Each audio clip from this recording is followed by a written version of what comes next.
না, টিকিট বেশি নেওয়ার কোনো সেরকম কোনো লক্ষণ দেখিনি বা এখন পর্যন্ত সেরকম কোনো অবস্থা নেই। বেশির কোনো প্রশ্নই আসেনি।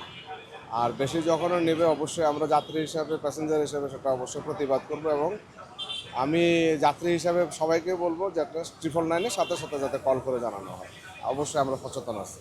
আর এর একটু ডিলে হচ্ছে যেহেতু এখন একটু পিক আওয়ারে একটু ডিলে হবে, সেটা অবশ্য সহনীয় পর্যায়ে, অত বেশি ওরকম আহামরি কিছু না।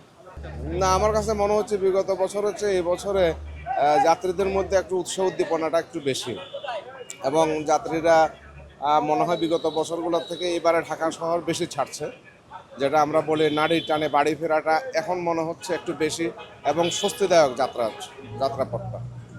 ঈদের দিন পরিবারের সাথে তো আসলে সবাই থাকতে চায়, কারণ পৃথিবীতে সমস্ত কিছুর ঊর্ধ্বে হচ্ছে এই নারীর সাথে একটা সংযোগ স্থাপন করা। সবাই চায় কোনো না কোনোভাবে তার গ্রামে গিয়ে পরিবারের এবং আত্মীয় স্বজনের সাথে ঈদ করা, হয়তো বা অনেকের হয়ে ওঠে না। তো এটার যে আবেগ বা অনুভূতিটা আসলে অন্যরকম। এটা অনেক সময় অর্থনৈতিক মাপকাঠিতে এটা বিচার করা যাবে না।